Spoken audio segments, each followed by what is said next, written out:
Welcome to Action Hour. I'm Lindsay Baker, your host. Today, we are going to talk about humane education. And I think we all know with what's going on in the schools, with shootings, with gang violence, with students being homeschooled because their parents don't feel like they can go to school, and also a lot of humane issues that have come to fore recently. So today I have with me the author of a book called Peace, Cindy Vera. Now on the book, it's Cindy Griffith. So when you buy the book, look for Cindy Griffith. But this book, it's called Peace, Five Tales of Compassion for a Better World. And we're going to get into what each of those letters means. Cindy, thank you so much for being here. I just want to start off asking you right off the bat, can you tell our audience what humane education is and why you feel it's so important? Yeah, absolutely. So, I actually ended up going through and doing a course from the Institute for Humane Education. It's IHE. And it was really life-changing for me. It was actually part of a continuing education program. I was a teacher for a long time, and I had a continuing education option, and I chose a course through the Institute for Humane Education. And I learned it was really hard on the heart. I think a lot of us, as far as activists and people in the community, we understand that the more you know, the more it hurts. But it also put a fire under me to do something about it and to make a change and make a difference. But it really did change so much in me because there were so many things. I was like, as I was reading my books, as I was going through the course, I was like, I did not know this. And it was heartbreaking. And I thought, I have to do something about this. So really, that humane education course, what it was a course that helped us understand the things that are going on in the world, stuff that maybe we didn't know before, and inspired us to help kids. Yeah, give us an example of what you would learn. Just give us an example of what that would be. So, There were so many different things. We're learning about, I was just thinking about this class that I actually ended up teaching from it, but it's like the power of one and all the different things that you can do to help. But it was just basic major social issues that were going on. And so you think about the fair trade and slave labor and child labor and all of those kind of things. And so in the back of my head, I'm like, how do we make this better? How do we empower kids to know that, that can actually make a difference and that they do have power as one single person? It's interesting because I have a background. I was also a teacher. I taught college, and my students were the ones that taught me because we had to do nonprofit companies in a corporate communications class. And so they taught me, they actually introduced me to the story of stuff, which is all about consumerism. And also they were the one that started me on my journey. So I think it's so interesting. And this whole thing, if you could talk a little bit about the labor, how the inhumane labor that goes on all over the world for the cheap products that we get, because things have gotten so cheap to buy, in a sense, right? I mean, clothes, etc. Can you talk about that a little bit? I mean, I don't have a ton of experience in that area. That's not really my focus. It wasn't on the cheap labor. I think that it's important for us to think about how much it costs for us to mail something. If I were to mail a package, like I sell something that I own and I mail a package and it costs me $17, how is it possible to be able to walk into a store and purchase a shirt for $3? Like a brand new shirt for $3. Something's going wrong. Somebody has to make it. There's materials, there's all of that. And if you're buying a shirt for $3, it's coming out of somebody's pocket. And it's probably the laborers, the people who are working on it. So it's just good to be aware of all these things and to think about it. Like sometimes you just have to say it out loud. You're like, hey, I just got a $3 t-shirt for, brand new. Yeah. So, yeah. And then everything sort of winds up in the landfill too. So it's a whole process. Everything, as I'm sure a lot of what the book is about, we're going to get into that in a moment. But I also know that you've worked with Peta, and I want to talk about that next. But as far as everything being connected, we know that, animal agriculture. It affects so many things. Compassion is so important in so many aspects of our life. It's all connected. So I know you're really anxious to talk about something you're very passionate about, and that is to make people aware about vivisection in school projects. Do you want to talk about that? Yeah, absolutely. And one of the reasons why I wrote the book was to help empower children to be more compassionate adults and to help them think critically about what they do. And I always told my students, ask yourself why you do what you do, because sometimes we just do it because this is the way we were raised. This is what our parents taught us. And it's important to always be critical about what you do and why you do it. But yes, definitely so that's the base was the book. And then on top of that, I've helped empower students to make change in their schools. So as far as dissection goes in the schools, it's I did not know until my daughter was in class that that dissection was that you can opt out of it. And I was like, you're not doing it. She didn't want to do it. She's a vegan activist in her own right. And she didn't want to do dissection in the schools either. And she was it initially, they said, why are you taking this class? And she's like, because I want to go into nursing. I want to do this. I want to learn about the human body. But in learning about the human body, the idea is, oh, we're going to dissect frogs and pigs. And she said, I don't think we need to do that. Absolutely. And I think it's important to bring out to people that are not in the vegan community and may not know this, that animal testing has a 90% failure rate when they test drugs on animals and then use them on humans. It has a 90% fail rate. So animal testing really, if you go to the Unchained TV library, there are tons of different stories on it. I've even done some on, we have to move to the human model of using cell. And the fact that they're still teaching that in the schools is just absurd. I would imagine you got a lot of pushback on that. And could you talk a little bit about the process you went through when you decided for your daughter to opt out, or what you learned from that, however you want to tell us about that? So I always feel like everything is a group project, right? So all I knew was my daughter came to me with a complaint that she didn't want to dissect. And I'm like, yeah, that's not something we do. And so the first step was talk to your teacher and say, I don't want to dissect. I still want to learn the material. What can we do? Let's work together. And there was a little bit of pushback initially because it's hard. Status quo is hard to fight against. And so there was a little bit of pushback initially. And then we were able to come up with some alternative ideas to make that easier and to still teach her the same information, but not use a live specimen. And we actually had a ton of help from Morgan, actually Peta, Teach Kind, and she's in the science division. And she has been so instrumental in our progress. And so we figured out, they gave us all sorts of options. Now, I don't know how many people know this, but I think I saw it on your slides that as far as dissection goes, students can opt out. It's actually a state law in California state. There's other states that have that as well, where you can opt out. It's your right as a student to opt out of dissection. But so many people don't know. And so kids are like, I don't want to do this. This feels wrong. I feel uncomfortable. It feels, like something, it's gross. It is gross. So it's like, so we can tell, the kids can opt out, and it's the teacher and the school's responsibility to give them an alternative option. And we were able to come up with an alternative option with the help of Morgan at Teach Kind. And she aced her test. she got what she needed to get. What's that?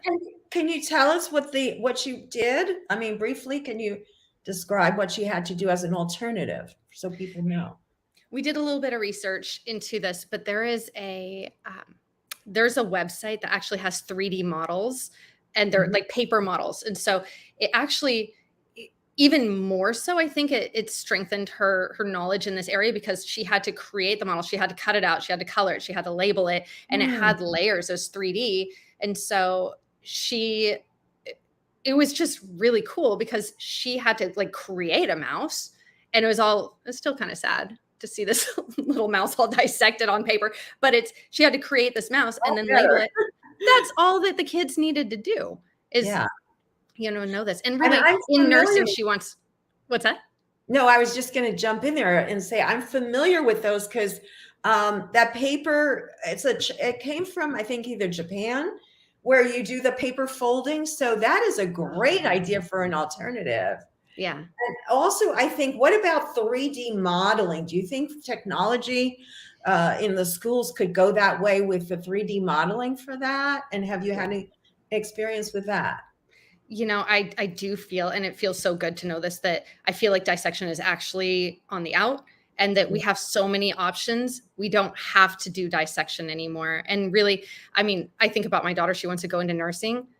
There's ways to do like virtual digital dissection on humans, which absolutely pertains more to nursing and to, going down that path in as a doctor. But the 3D model that I was talking about is from Carolina Biological Supply, and it's called the dissection model rat paper dissection, and it's it was really cool. It's $25, and hopefully I purchased it for my daughter's school, but the instructor, I gave that to him so that he could use it for other people, and he was actually really receptive to it, and he was planning on using it for other students who decided to opt out. That's amazing. I want to ask you a couple of questions about the book, and just so people can get an overview of what it's about, and then we can talk about some other things. But here's the cover. Let me come up even here so they can see. Yeah, here's the book. I've got a copy too, and we do have some slides. So on the back of the book, there's 5 tales of 5 different stories about compassion, and they're one about perspective, education, appreciation, compassion, and empathy. Can I show, if you don't mind, some Please. of the slides, and then you can tell us? So we'll start with, because it was the first story, Mandy Matchstick. So tell us what you'd like to have us know about that. So and I have Mandy, a few slides I'll flip through. Sorry, go ahead. Okay, perfect. So really Mandy Matchstick is the first story. It's about perspective, and I think that perspective is so important in life because you can look at situations in either of 2 ways. You can either say like, man, I really went through something awful, and then you have this mentality that all these horrible things are happening. Or in Mandy Matchstick's life, all these things that could have been awful ended up being really beautiful. And she just saw the world with wonderment and awe. And she's like, whoa, this is amazing. And I think the perspective is so important for kids, for adults, to just be positive and attract that positive energy. Well, I love the illustrations too. And I did want to mention the illustrator, Marco Rizzi, these are really, really well done. He went to school in Italy, I thought I read. He's an Italian author, an Italian illustrator. And I really just selected him because of his use of light. That's a perfect example right there. Like, I just love that. He just brings in light, and it just makes everything so warm. And it was amazing because he's there. We didn't even speak the same lange, and we were able to communicate. He did such a great job of communicating and making sure that he understood everything that I was looking for. And it was really beautiful. And throughout the book, you'll see like soy milk on the table. Like, the entire book is vegan. And so the soy milk and all the different things in here are all vegan. And it has a vegan message, an underlying vegan message too. And I think, that's a different one. So oops, I didn't mean to flip it that far. I just wanted to point out this one thing that wasn't the one for Mandy, but at the end of each story, you do a little lesson where in this one, Polar Opposites, is that the next story? I'm not sure. Yeah, Polar Opposites is, it's talking about a group of grizzly bears who welcome displaced polar bears. So the ice cap melted, they didn't have a place to go anymore. And then they were on the same land together, and they were totally different. They spoke different languages. They didn't even walk the same way, but they were able to open up their hearts to each other and support each other and learn together. And then at the end, they're all getting along and loving each other and learning. So, but yes, Yeah. at the end of every story, there's a little lesson that kind of explains the story and then talks about like how you can apply it. So yeah, Berry Bear on compassion. Yeah, I think that's great because do the children? That was going to be my next question. What's been the response? I understand. I would expect, I should say, that you go and do readings with children, obviously. So I think we see you here. Was that a book signing? I've done some book signings and some readings, but Hmm. really, I think that the most important thing, and one of the reasons why I did this, is I have a master's degree in literacy as a literacy specialist, and one Hmm. of the most important things you can do for your kids in order to increase and improve their literacy is to read to them. And so I love this. It's 5 stories. My goal was that you would read a story a night to your kids, and then like reread, and then you can talk about the little lesson at the end. But yeah, it's really just encouraging parents to read to their kids as much as we can. Right. Now, is the book available? We want to just mention here how you can get the book, and it is available on the website, of course, Mhm. right here.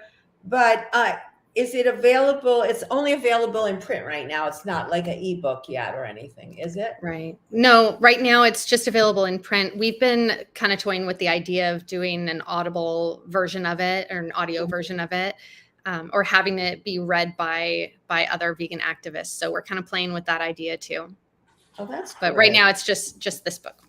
But I do think it's great for parents to get a copy for their kids and actually read to them and let them read to the parents and have that experience because it really is something you remember your whole life. Yeah. And luckily, I remember that. A lot of kids, I wonder if their parents even still read to them.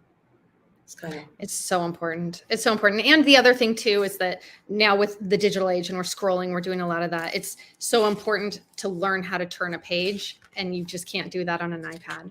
The kids need to learn how to how to turn pages, why is and that? Is that you is know it's just a skill that they get when they're young to like as far as reading and even the fact that there's short little bursts of information on each page. They get a reward for reading, right? So you read it little tiny bit, you look at the picture, you turn the page, and so the reward is like, oh my gosh, even though I just read a little bit, I can turn the page, and that's a reward. We're going to see another new big picture. And so we want to encourage children to read as much as we read? possibly can, and rewarding them by high page turn and bright vibrant colors is really good for kids. So it's great that you have a background in education and dealing with literacy, etc. Are you planning on writing any more books? Not at this point. I've kind of shifted my activism a little bit to away Yeah. from the writing of the books and more toward empowering students to be successful and to do activism. So there's, I mean, the dissection, obviously that's a way that I'm trying to help support students to be activists and to be humane. But then also the Earth-Based Club is the other avenue that Yeah, tell I us was going about into. that. Yeah, yeah. Tell us about the Earth-Based Club and So the there's a club there at a local high school, and it's in a large public district, and so they have it's my daughters are actually a part of this club. It's called the Earth-Based Club, and they same kind of thing. They came to me with a complaint, and they said, we don't have vegan options at school. It's not fair. And here in California, we have free food. So all the students get free lunch. Regardless, you don't have to apply for it or anything. Everybody gets free lunch. And the kids in the club were like, this isn't fair that we don't have options. So we still have to bring our lunch. And I said, okay, well, what are you going to do about it? And they said, what can we do? And I said, okay, let's go to the district. We go to the district, the head of nutrition services, the director of nutrition services, and let's just see. And that's all I said. And I said, figure it out. Let's see what happens. And so the president of the Earth-Based Club, Adelina, she's incredible. She's done so much work in the vegan community. This is a high school student. She went to the director of nutrition services and she said, hey, we feel like we should have some vegan options at the school. And I didn't know how it was going to go. I think it would have gone differently if I had approached the director versus a high school student. But she went up and they said, I think that's great. where do we start? And I was like, what? Okay, great. And so I helped her kind of figure out a direction to go with that. And they ended up bringing in, as a test run for a pilot, they ended up bringing in 4 plant-based options to their school. This school has over 2,000 students in it, over 4 plant-based options. And that was last year. And this year, they actually just told us that those 4 plant-based options are going to be at every single middle school and every single high school in their district. And we're talking tens Wow. of thousands of kids having access to free vegan food. And I love it because my daughters will come home and they'll say, like, all the vegan options were sold out. I'm like, okay, I'm sorry, sweetheart, but this is the greatest thing ever. Like, I'm so happy because kids will choose it. They want it. Yeah, and I think that what you're doing is just incredible. You're opening doors, and through the students and through the children, I really feel always whenever I talk to anyone working with children in animal rights or activism or conservation activism, they have such influence on their parents. The parents will cave, especially this generation of parents, that are so, which is a good thing. They're really, for the most part, tuned in with their kids, much more than mine were anyway. But the thing is, I think it's great, and the students, the children are leading the way, which is amazing. Wait a minute, we have a question here from Tom Vincel. Lindsay, could you please ask her on the contracts, the dairy industry? Oh yeah, about the school lunches and getting dairy-free alternatives to vegan school kids. Yeah, and I don't know. From my side, basically, I'm just encouraging the school district to bring in vegan options, and I just say, Yeah. like, hey, this would be really great. I don't know as far as contracts go. I think I struggle with this as well because I know who funds the research, and they say, oh, children need dairy. Who says that children need dairy? The dairy industry says that children need dairy. It's like, obviously. And so as far as I don't know about the contracts go, I know that there's a lot in the news about it that's really exciting, about another empowered student making some significant change. But yeah, I don't know much about that. All right. Well, thank you for answering that question. We should look at a few more of the stories. So there's the polar bear you mentioned, that and how it ties so closely to immigration and acceptance of people and the issues going through our country right now. And then the next one, I like this one a lot with he goes in and takes his shot. Can you talk about this story? That's Robert Maloney. So he's a little fly and he's buzzing around, and I mean, he's lost in a house. It smells good. It smells like a pie, and he is desperate for this pie. And I think that the most important thing here is that luckily he ended up in a home with people who just wanted him to go outside, not somebody who was going to kill him. And he was so grateful to be left outside or let outside. But it's really just about, it just takes an extra couple seconds to let these, like, take the spiders out and realize that. And I used to do this with my students too. It's part of that humane education. If I ever had a loose spider in my room, I told the kids day one, if we ever have a bug in our room, like, you are free to scoop them up and take them outside. And if nobody in the class wants to do it, then I will do it. But we are not going to kill. This is a no harm zone and a loving and safe, peaceful environment. And we're not going to kill anything in this classroom. And I would get it. I actually taught in a gym. I was a PE teacher and athletic director for a while too. And gyms are huge, and spiders will get lost in our gym. And so my kids would just scoop them up and take them out, and people would rush to the rescue. And I think it's just a perspective. It's a mindset, right? Like, they will rush to save spiders. And it's important to know that spiders have beating hearts too. So I told them it's not our place to stop that heart. So Robert Maloney is grateful. So that's really good story, and it also teaches people to take he's very brave too. Yeah, he goes for it too. So this one, I really like this one too. You want to talk about the story of the bird? Yeah, this one's about a little bird who was just flying. It was so hot and got so exhausted, and then she landed on what she thought was the ground, and it was actually the back of an elephant, and the elephant just took care of her. The tail is so cute. Yeah. The elephant. Yeah.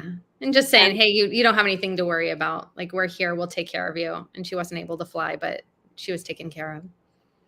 Yeah, teaching compassion again. And what was the acronym for that one? So each one of these stories, that was empathy. That was empathy. Yeah. Yeah, and I think this is such an incredible book, Cindy. Thank Um, you. Thank you for coming on. We're almost out of time. If there's anything you feel we haven't covered, I did want to mention that PETA, you were recognized by PETA. Tell us a little bit about your work with PETA before we wrap up. I just, like I said, it's all a team effort. And I have some connections at PETA, and they're super accessible. If anybody's interested in doing anything like this, reach out to them because they're absolutely willing. There are other organizations that are so willing and able to help. But really, with all of these things, with the humane education, they actually did a write up on me years ago for my humane education work in the schools. But also, as soon as I had an issue and I said, okay, we need vegan options at the school. They're like, how can we help? And they ended up supporting the Earth-based club, and the students in the Earth-based club ended up winning a PETA award for it. Ah, And I just always reach out to them and I say, hey, how can you help support? And the dissection thing, how can you help support? And ample resources. So yeah, I love this right here, the Animals Award, Hero to Animals Award for bringing vegan options to the cafeteria. And they ended up supporting the kids and giving them a vegan ice cream party. It was just a beautiful thing. that's so So great. And that empowers other activists that may want to do this type of work. And that's what our show really is about, how to take action. So maybe you could just briefly tell us if someone wants to contact PETA or any other larger organization, what are the steps? Like what would be the first number? You go to their website and what would you look for to contact them? depending on what level. So there's PETA Kids, there's PETA Kids 2, there's PETA. So basically, depending on what you're wanting to address, you would just go onto their website and then ask to contact them. But they're very receptive, and I just cannot believe all the support that I got, and especially with the dissection piece right now. I just found out yesterday that that Morgan, the gal who I've been working with, went to the superintendent, and the superintendent was super receptive and ready to go to announce to everybody and make sure that everybody knows that dissection is a choice. And so just having that support is really instrumental. But I would definitely reach out to them. There's vegan outreach. There's a ton of organizations that are absolutely looking for people to help. That's amazing. Is there any last message you'd like to give our audience before we go off the air? Thank you. I think probably the most important thing is that if we empower children, they will become the adults in the future, right? And I think it's so hard to change adults because status quo is a really hard thing to fight against. And but if we can teach children to be compassionate and loving, then they will grow up to be compassionate adults. And I think that's the whole essence behind humane education too, is how we can create loving change makers. So Yes, let's help the kids. absolutely. I almost feel like going back into teaching if I didn't love video journalism so much now. Just now, because before I wasn't vegan and I became vegan as a result of my students. So I would love to go back in, but you're working with people with like by the level they were adult learners. So it's probably a little different approach. But I did notice the younger ones, like the ones coming right out of high school, were much more receptive. Like you said, the older ones were more set in their ways. So Yeah. but anyways, it's great. It's great that you're doing this work. And it's wonderful to be able to empower other activists or anyone that's not even activist yet. Look what you can do, work with PETA, write books. We all have talents. Maybe you don't have these talents. This is amazing talent here, but you have other talents and you can put them to work, and we all need to help. So thank you for being here, Thank Cindy. I hope you. you come on again. And thank you, folks, for watching Action Hour. I do want to just remind you, if you haven't yet done so, to download Unchained TV. It's our free streaming network where this story and so many other amazing titles, over 1,500 titles about compassion, plant-based lifestyle, and just having fun, really. So download the app. Bye-bye, everyone. Thanks, Cindy, again. Thank you.